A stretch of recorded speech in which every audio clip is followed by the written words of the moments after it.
जिस मंदिर के निर्माण के लिए करोड़ों लोगों ने श्रद्धा से दान दिया, जिस मंदिर को भारत की आस्था का सबसे बड़ा प्रतीक माना जाता है, क्या उसी राम मंदिर के चढ़ावे में गड़बड़ी हुई है? क्या सचमुच करोड़ों रुपए गायब हुए हैं? क्या मंदिर के अंदर कोई बड़ा घोटाला हुआ है, या फिर ये सिर्फ कुछ कर्मचारियों की हरकत और कमजोर निगरानी व्यवस्था का मामला है? कुछ दिनों से अयोध्या राम मंदिर का चढ़ावा विवाद देश भर में चर्चा का विषय बना हुआ है, लेकिन इस पूरे मामले में आखिर सच क्या है? कब क्या हुआ? किसने आरोप लगाए? जांच में क्या मिला और अभी तक क्या साबित हुआ है? आज हम इस पूरे मामले को शुरुआत से लेकर अब तक तथ्यों के आधार पर समझने का प्रयास करेंगे। अयोध्या में राम मंदिर के उद्घाटन के बाद से ही हर दिन हजारों श्रद्धालु दर्शन के लिए पहुंच रहे हैं। देश ही नहीं बल्कि विदेश से भी भक्त मंदिर में नगद दान, सोना, चांदी और अन्य कीमती वस्तुएं चढ़ा रहे हैं। ऐसे में स्वाभाविक है कि हर महीने करोड़ों रुपए का चढ़ावा मंदिर में पहुंचता है।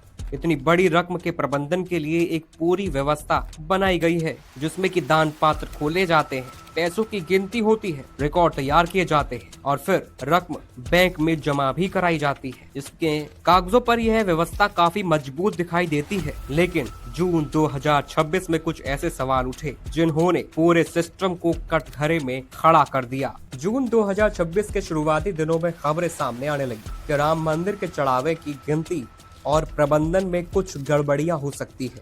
पहले ये सिर्फ अफवाहों और चर्चाओं तक सीमित था, लेकिन धीरे धीरे आरोप गंभीर होते चले गए। कुछ लोगों ने दावा किया कि चढ़ावे के हिसाब किताब में पारदर्शिता नहीं है, तो कुछ ने कहा कि दान पात्रों से निकलने वाली रकम और रिकॉर्ड में अंतर हो सकता है। कुछ आरोप में करोड़ों रुपए की संभावित अनियमितताओं की बात भी कही गई। हालांकि उस समय तक कोई आधिकारिक जांच नहीं हुई थी और आरोप सिर्फ आरोप ही थे। लेकिन मामला यही नहीं रुका। जैसे ही यह मामला मीडिया में चर्चा का विषय बना, तो राजनीतिक दल भी अपनी प्रतिक्रिया देने के लिए कूद पड़े। विपक्षी नेताओं ने सवाल उठाने शुरू कर दिए। उन्होंने कहा है कि जब देश भर के लोगों ने श्रद्धा से दान दिया है, तो हर एक रुपए का हिसाब सार्वजनिक होना चाहिए। तो वहीं कुछ नेताओं ने न्यायिक जांच की मांग की, तो कुछ ने स्वतंत्र एजेंसी से जांच कराने की भी बात कही है। इससे मामला स्थानीय विवाद से निकलकर राष्ट्रीय बहस बन गया। अब सवाल सिर्फ पैसे का नहीं था, सवाल था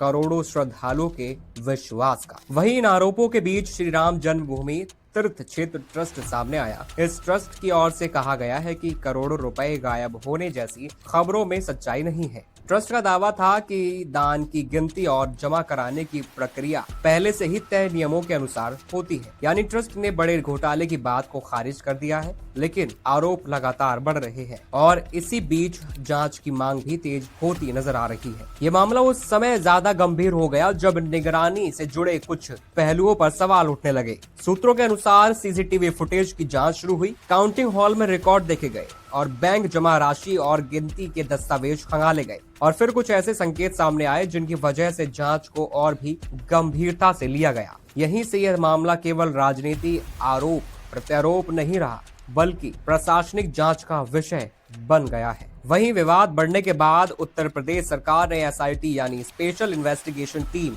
गठित की। एसआईटी का काम था कि क्या वास्तव में कोई गड़बड़ी हुई है, यदि हुई है तो कितनी, कौन जिम्मेदार है और क्या चढ़ावे की रकम में किसी तरह का गबन हुआ है। जांच टीम ने कई स्तरों पर काम शुरू कर दिया है। इसके बाद दान पात्रों के रिकॉर्ड देखे गए, बैंक दस्तावेज जांचे गए, वहीं सीसीटीवी फुटेज खंगाले गए और कई लोगों से पूछताछ शुरू हुई।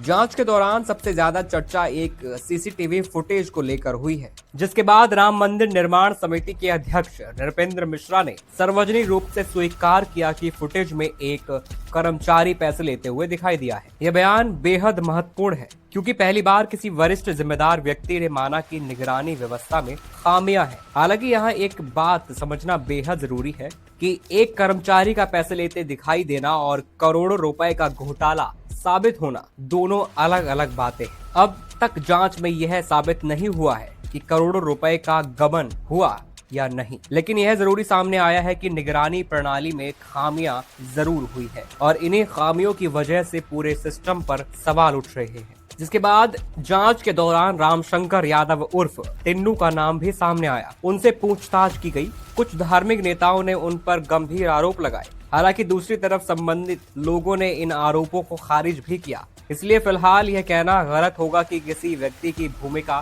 साबित हो चुकी है। जांच अभी जारी है और अंतिम निष्कर्ष आने बाकी है। जिसके बाद विवाद बढ़ने के बाद यह मामला सुप्रीम कोर्ट तक भी पहुंच गया। कुछ लोगों ने एफआईआर दर्ज कराने और स्वतंत्र एजेंसी से जांच कराने की मांग की। साथ ही अदालत ने निगरानी में जांच की बात भी उठाई गई। जिसके बाद समझना जरूरी ये है कि किसी मामले का अदालत तक पहुंचना और आरोप का साबित हो जाना दोनों अलग बातें हैं। अब तक किसी अदालत ने यह नहीं कहा है कि करोड़ों रुपए का घोटाला हुआ है। अब सबसे महत्वपूर्ण सवाल, आखिर आज की तारीख में सच है क्या?